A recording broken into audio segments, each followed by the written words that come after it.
pagi everyone, good morning. Bersyukur buat hari yang baru yang Tuhan beri buat setiap kita.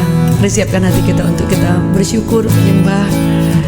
Tuhan itu sangat baik. Terima kasih Yesus. Terima kasih Tuhan. Terima kasih.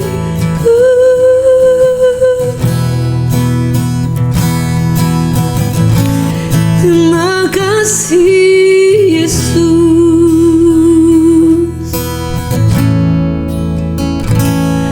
Terima kasih, oh Yesusku, Kau Tuhan pujianku. Terima kasih, oh Yesusku, selamanya ku cinta Kau. Terima kasih, oh Yesusku, Kau Tuhan pujianku. Terima kasih, oh Yesusku, selamanya ku cinta Kau.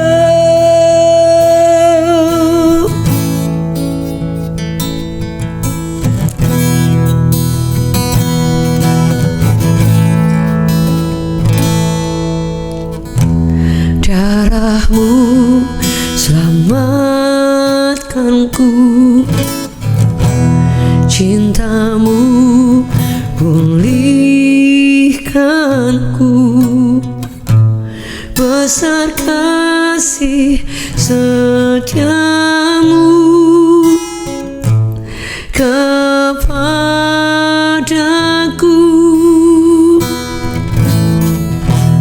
Darah-Mu selamatkanku,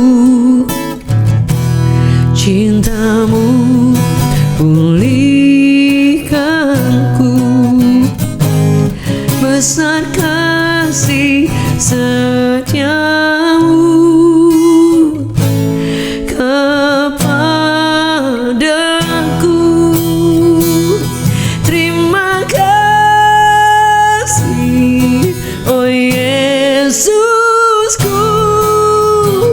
Kau Tuhan pujianku. Terima kasih, oh Yesusku, selamanya ku cinta Kau. Terima kasih, oh Yesusku,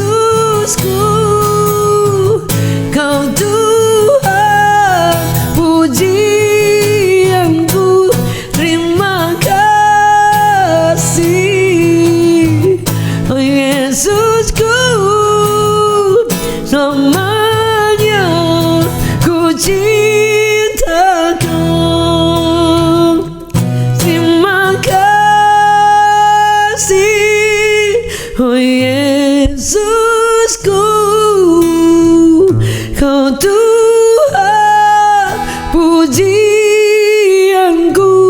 Terima kasih, oh Yesusku, selamanya ku cinta Kau. Sama-sama satu hati. Terima kasih, oh Yesusku, Kau Tuhan pujianku. Terima kasih, oh Yesusku, selamanya ku cinta Kau. Selamanya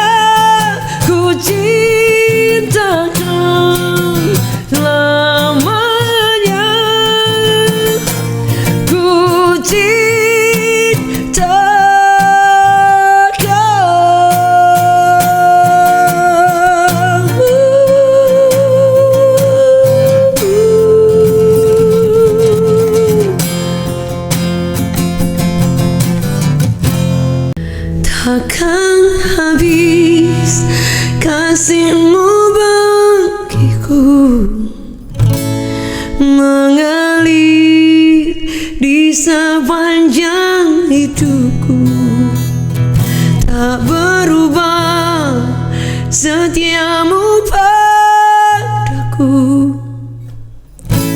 Selamanya kau ku sembah, takkan habis kasih-Mu bagiku, mengalir di sepanjang hidupku, tak berubah setiamu padaku. Selamanya kau ku sembah.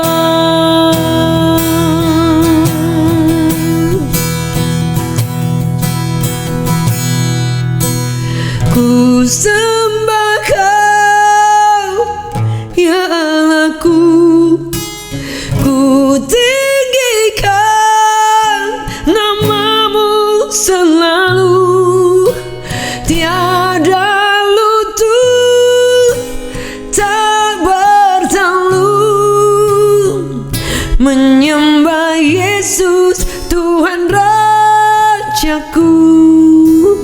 Ku sembah Kau, ya Allahku. Ku tinggikan nama-Mu selalu, semua lidah kan mengaku Engkaulah Yesus Tuhan Rajaku.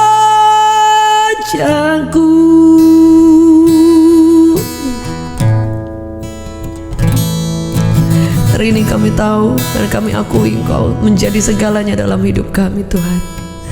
Bersyukur memiliki Engkau, memiliki Tuhan, memiliki Bapa yang luar biasa. Terima kasih Tuhan. Puji nama-Mu selama-lamanya. Selama-lamanya Tuhan, Kau takkan pernah tergantikan dalam hidup kami. Thank you Father. Thank you Lord. Thank you Jesus. Terima kasih Tuhan. Biar pujian kami boleh menjadi penyembahan bagi-Mu di dalam nama Yesus.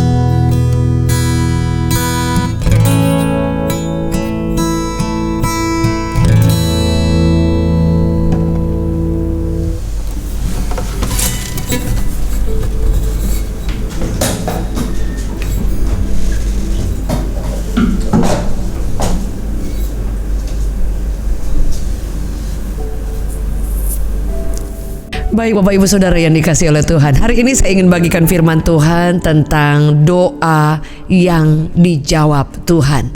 Saudara, berapa di antara kita kadang gak berani berdoa, gak berani minta, karena kita sudah pikir pasti Tuhan gak akan jawab, pasti ini daripada kita kecewa berharap, lebih baik kita tidak berdoa, betul kan? Jadi kadang kita bahkan berpikir bahwa Tuhan itu berjanji akan menjawab doa kita. Dia suruh kita berdoa, tapi kita sudah taruh dalam pikiran kita bahwa tidak selalu Dia akan menjawab, saudara. Padahal semua yang kita naikkan di hadapan Tuhan itu didengar oleh Tuhan.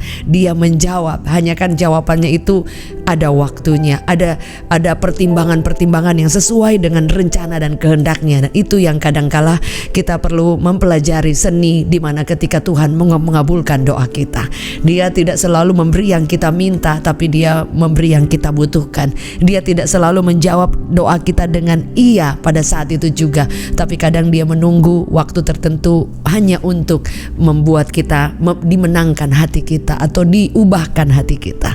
Saudara, dalam perikop dalam Markus 8 ayatnya yang ke-22 sampai ke-26, dengan perikop Yesus menyembuhkan seorang buta di Betsaida.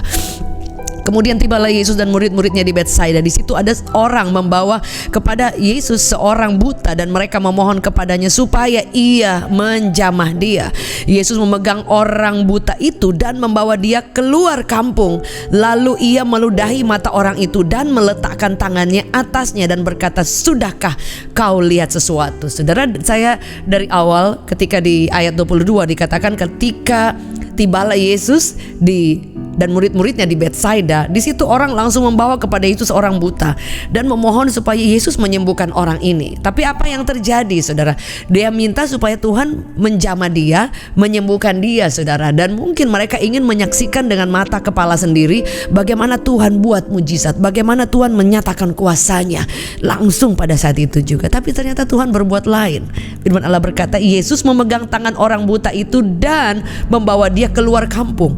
Artinya bahwa kadangkala saudara kita mau, kenapa Yesus tidak langsung menjamah dan tidak langsung buat mujizat seperti yang dilakukan kepada orang lain, orang lumpuh, ada orang juga yang penyakit kusta, ada juga orang yang banyak sekali mujizat yang Tuhan buat. Ada yang pendarahan, wanita yang belasan tahun, puluhan tahun itu mengalami masalah, tapi kemudian Tuhan menyembuhkan langsung, ada kuasa yang keluar, saudara ya. Jadi kadang-kadang yang wanita itu pendarahan yang lama, saudara, yang dikatakan dia sudah ke tabib-tabib, tapi kemudian tidak ada kesembuhan, saudara. Jadi pada saat itu dikatakan ada kuasa yang keluar. Ada yang orang lumpuh yang sudah lama banget juga tidak ada orang yang menolong untuk menurunkan dia ke kolam itu, dan di mana kolam itu selalu terjadi mujizat, saudara ya. Jadi Yesus kan langsung kemudian menyembuhkan dia pada saat itu juga. Nah, kenapa dia harus membawa orang buta ini yang kononnya juga akan membuat dia lebih menderita? Karena kan namanya orang buta dituntun lagi, jalan jauh lagi, keluar dari kampung itu artinya bahwa bukan cuma sebentar untuk sampai keluar di kampung, pasti takes time, pasti melelahkan juga. Dan kita nggak pernah tahu tujuan apa kenapa Yesus membawa orang buta ini keluar dari kampung, saudara ya. Kadang-kadang kan kita mengatur Tuhan, kita berpikir bahwa Tuhan akan kayaknya seperti ini nih, kayaknya polanya udah seperti ini. Tuhan tidak selalu bekerja persis pola yang kita mau atau yang kita pernah alami atau yang orang lain pernah alami. Kadang kita menjadi kecewa bukan karena Tuhan tidak menjawab, tapi kita kasih standar kepada Tuhan. Kita mau Tuhan seperti ini. Kayak aku dengar kesaksian orang ini, kayak aku dengar, aduh dia kok kayak dibuka jalan pekerjaannya langsung sepertinya simsalabim, langsung open doors, langsung terbuka, mujizat terjadi. Aku mau seperti itu. Padahal Tuhan tidak mau bekerja persis seperti itu, karena dia punya berbagai cara, 1001 cara untuk melakukan, menolong kita, berbuat sesuatu yang dahsyat dalam kehidupan kita, melebihi yang kita lihat dari orang, melebihi Tuhan buat kepada orang lain, saudara. Tapi kita selalu kasih standar, kita kasih ukuran, tidak salah, bukan juga berdosa, nggak apa-apa, saudara. Kita boleh meminta sesuatu yang kita mau, yang kita rindukan, yang menurut pemikiran kita. Tetapi saudara, at the end kita harus sepenuhnya berserah apa yang Tuhan mau. Sebab itu saudara, yang Tuhan sedang bagikan saudara lewat ayat ini, yang saya ingin bagikan lewat ayat ini, bahwa kadang-kadang rencana dan maunya kita tuh tidak persis sama. Jadi tidak pada umumnya yang Tuhan buat. Dia bawa keluar dan ternyata dia membuat dengan cara, dengan jalannya yang tersendiri, yang beda dengan ketika dia menyembuhkan orang lumpuh, menyembuhkan orang kusta, menyembuhkan orang-orang yang lain, saudara. Ketika wanita pendarahan, saudara ya, dia melakukan sesuatu yang tidak pada umumnya, tidak biasanya, saudara. Yesus memiliki cara secara sendiri kepada Anda dan saya, secara spesifik, tidak sama cara dia bekerja, cara dia melawat umatnya, cara kunjungan ilahi terjadi, cara pertobatan, cara pemulihan, cara Tuhan menyembuhkan, cara Tuhan buka jalan, cara Tuhan memberkati kita, menolong kita, membela kita, itu selalu tidak sama, selalu berbeda. Bahkan dari hari ke hari itu berbeda, karena dia ingin menunjukkan kepada kita bahwa dia maha kuasa, dia maha segala-galanya. Kita tidak bisa pola Tuhan, kita tidak bisa paksa Tuhan, kita tidak bisa pattern atau kasih standar harus seperti ini. Kadang dia bisa buat lebih dari yang kita minta, kadang dia bisa kasih persis, kadang juga tidak selalu iya. Jadi saudara, kita harus benar-benar mengerti cara Allah bekerja, cara Tuhan bekerja dengan cara jalannya yang tidak bisa kita selami. Kata Paulus bahwa tidak terselami jalan Tuhan, kasihnya tinggi, lebar, luas, terlalu luar biasa, saudara. Dan kemudian itu yang pertama, saudara. Kemudian kedua, Yesus memegang tangan orang itu, membawa dia keluar kampung, lalu ia meludahi mata orang itu dan meletakkan tangannya ke atasnya dan berkata, sudahkah kau lihat sesuatu? Saudara, yang kedua dia katakan bahwa firman Allah berkata bahwa dia membuat sekali lagi sesuatu yang tidak pada umumnya, tetapi dia tidak melakukan langsung langsung sekalian saudara, langsung menyembuhkan pada saat itu. Tapi dia katakan, sudahkah engkau lihat sesuatu? Saudara, Yesus sedang bertanya bahwa ketika aku sedang bekerja dalam hidupmu, ketika aku sedang dalam on the way menolong engkau, apakah engkau melihat sesuatu? Apakah ada sesuatu yang kita pelajari? Apakah ada nilai-nilai kebenaran yang luar biasa yang kita terima, yang kita dicelikkan saudara ya? Kadang kenapa Tuhan tidak langsung 100% langsung buat saat itu, menit itu juga, karena dia memiliki agenda, dia memiliki rencana, dia memiliki sesuatu. Hanya untuk mujizat ini hanya salah satu cara untuk kita melihat kebaikan, melihat kuasanya, melihat rencana agenda yang lebih besar dari hanya sekedar mujizat saudara. Karena tujuan akhir dari setiap mujizat yaitu keselamatan, yaitu orang itu mengalami Tuhan, orang itu dicelikkan matanya, dia bisa saja melihat, dia bisa saja disembuhkan hari itu, tapi kalau dia tidak mengalami imannya, buta secara rohaninya itu dicelikkan, tidak ada sesuatu yang permanen yang terjadi, karena hanya sampai kepada fisiknya saja. Berapa di antara kita, kenapa Tuhan tidak langsung membuka jalan? Kenapa Tuhan bekerja sepertinya separuh jalan? Kenapa Tuhan tidak langsung membuat mujizat persis pada saat yang kita minta? Karena dia ingin merubah hidup kita, dia ingin menjamah hati kita lebih, dia ingin membukakan mata rohani kita yang mungkin buta pada saat itu, yang tidak bisa melihat, yang tertutup saudara. Sehingga kadangkala bukan dia tidak buat mujizat, tapi dia punya cara untuk membuat kita melihat sesuatu dari sekecil apapun yang Tuhan pernah buat dalam hidup kita saudara. Sebab itu dia katakan, apa yang Anda sudah lihat? Sudah lihat sesuatu atau tidak saudara ya? Sampai hati kita terkelik untuk melihat Tuhan, Kau ada di segala musim. Kau ada ketika saya belum dijawab doanya. Engkau ada ketika semua jalan seperti tembok, kiri kanan depan belakang, hanya ada atas saja saudara akses kepada Tuhan. Apa yang kita sudah lihat saudara? Dia mau mata rohani kita tercelik, dia mau hati kita dibukakan, dia mau boleh menilai setiap apapun yang Tuhan buat dan melihat apa yang sudah Tuhan buat itu, dan sudah kita mengerti, memahami rencana Tuhan. Semua panggilan, semua hal terkecil dalam kehidupan kita, semua dalam kendali Tuhan. Dan saudara, firman Allah berkata, orang itu memandang ke depan lalu berkata, aku melihat orang, sebab melihat mereka berjalan-jalan tetapi tampaknya seperti pohon-pohon. Jadi saudara, dia sudah lihat tetapi masih belum clear, masih belum sempurna saudara. Jadi tidak selalu Tuhan menjawab langsung on the spot. Kadang-kadang saudara dia kasih step supaya kita, iman kita bertumbuh, supaya kita belajar, atau supaya kita ada surprise. Ada yang lebih surprise lagi saudara, supaya dia ingin memperlihatkan kepada kita, dia punya cara, dia punya jalan, dia punya pola, dia punya rancangan, dia punya plan yang tidak bisa digagalkan oleh siapapun. Memiliki rencana yang jauh lebih hebat dari yang Anda sudah pikirkan, dari yang Anda dan saya sudah mimpikan bertahun-tahun mungkin selama kita hidup. Dia punya rencana yang jauh lebih hebat. Dia akan menjawab doa kita bahkan melebihi waktu yang kita sudah targetkan.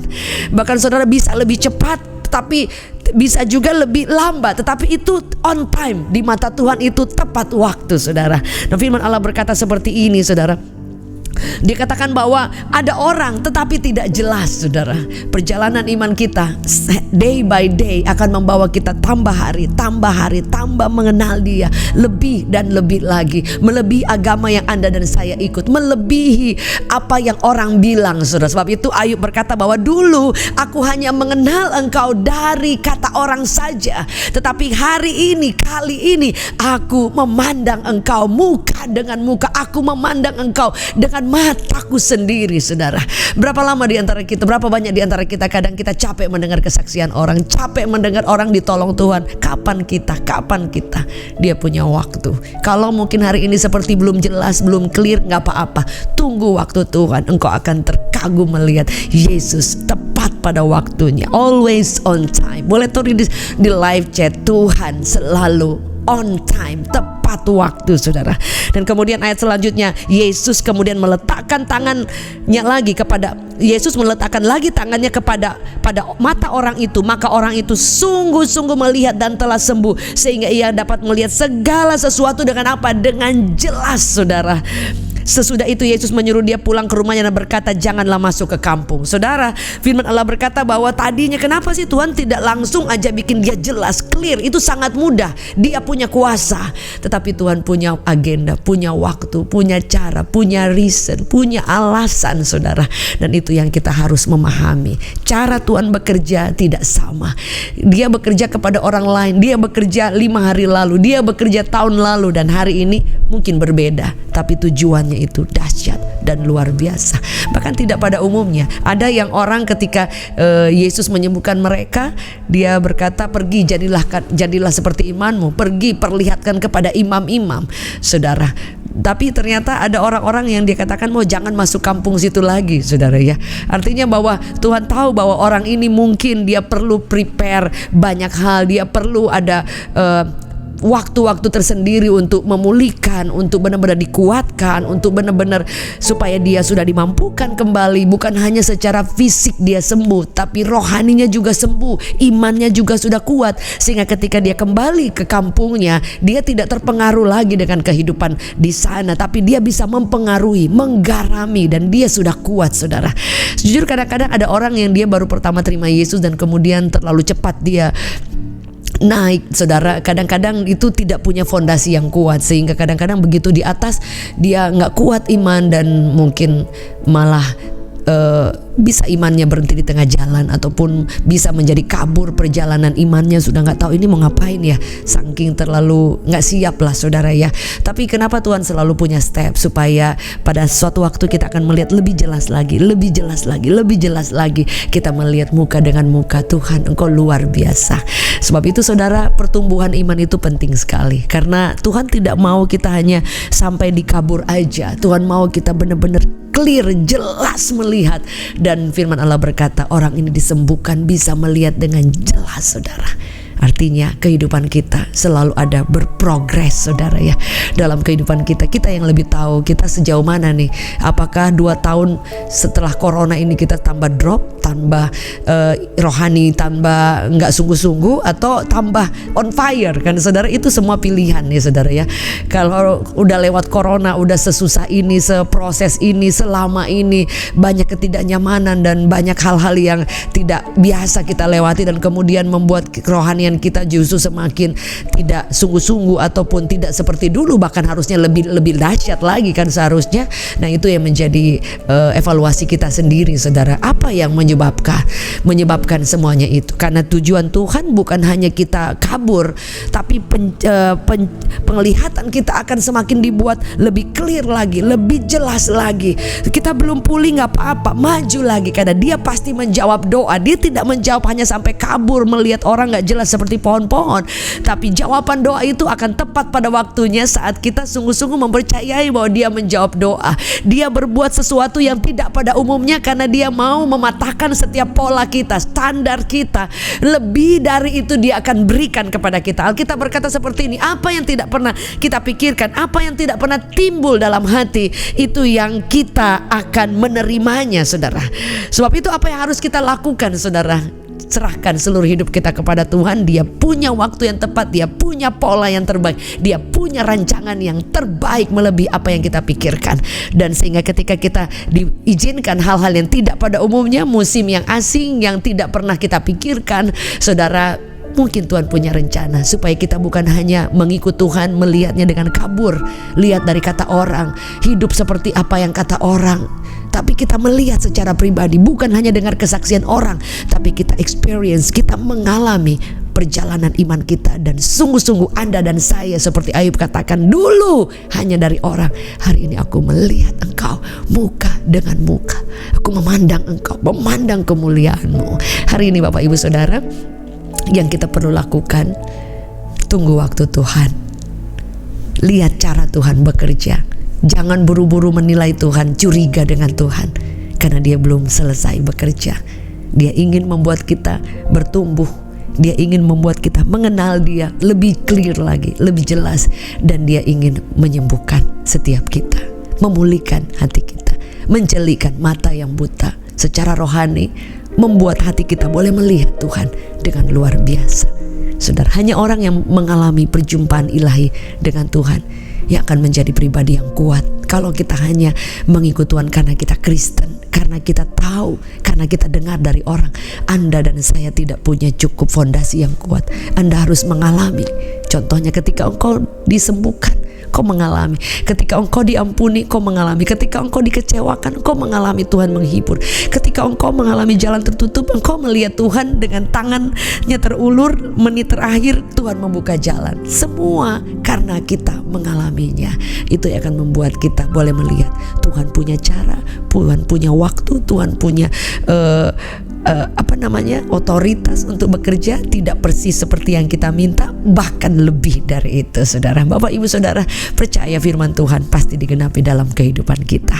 Hari ini berapa di antara saudara yang sakit, yang sudah lama kok gak sembuh-sembuh? Mungkin Tuhan mau supaya kita sabar, supaya kita mengejar Dia lagi, supaya kita bertemu muka dengan muka lagi dengan Tuhan, supaya kita mengizinkan Tuhan jamah aku kembali seperti Engkau menjamah orang buta ini. Kedua kali Tuhan jamah, kemudian dia dipulihkan. Saudara, kita perlu mengalami Tuhan again and again. Itu yang akan menjelikan kita, menyembuhkan kita, menolong kita, memberi kekuatan supaya kita diberikan kesanggupan untuk menunggu waktu Tuhan yang paling tepat. Berapa di antara saudara yang berkata, aku tidak akan pernah kecewa dengan waktu Tuhan yang kelihatan terlambat, dengan cara Tuhan bekerja kelihatan separuh jalan, kelihatan sepertinya kurang sempurna, karena aku akan menunggu waktu Tuhan yang tepat. Aku akan melihat Tuhan muka dengan muka.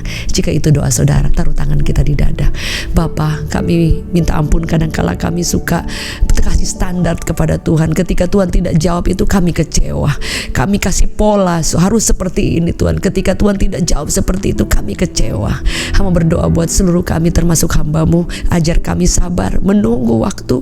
Ajar ketika kami sedang di masa-masa kami menanti jamahan kedua kali, kami menanti Engkau mencelikkan kami. Kami tidak salah respon, kami tidak kecewa, kami tidak salah ambil keputusan, dan kami menjadi pribadi yang sabar, mau diubahkan dan mau menunggu cara Tuhan yang kreatif, yang ajaib, yang tidak pada umumnya, dan pasti sedang dalam perjalanan dan tepat waktu dalam hidup kami. Berikan kami kesabaran, berikan kami iman yang teguh untuk kami diubahkan, kami bertumbuh, selalu ada perubahan hidup progresif dalam kehidupan kami, untuk terus ada perubahan, terus ada perubahan, terus ada perubahan. Itu tujuan yang terbaik supaya kami dicelikan lagi untuk kami memandang Engkau secara pribadi, mengalami Engkau. Hamba berdoa buat setiap kami yang saat ini sedang mengalami masalah, sedang mengalami jalan buntu, kuatkan setiap kami. Kami percaya mujizat sedang terjadi on the way in Jesus mighty name. Kekuatan Allah mengalir, damai sejahtera Tuhan turun, hidup kita semakin ada perubahan, semakin mengenal dan mengalami Tuhan secara pribadi demi nama Yesus. Amen. Bapak Ibu Saudara yang dikasihi oleh Tuhan, terima kasih buat semua kebersamaannya, dan jangan lupa kalau Anda terberkati, saya sangat berterima kasih kalau Anda boleh membantu untuk membagikan kepada teman-teman yang lain, atau di sosial media Anda, atau di grup WhatsApp, atau kepada orang-orang yang sedang sakit, sedang membutuhkan. Jangan lupa untuk mengirimkan beban doa ke nomor yang tertera. Kami berdoa, kami percaya Yesus menjawab setiap doa kita. Sampai bertemu dalam hadirat Tuhan. Maju terus, jangan pernah menyerah. Saya Jeken Selesai. God bless you.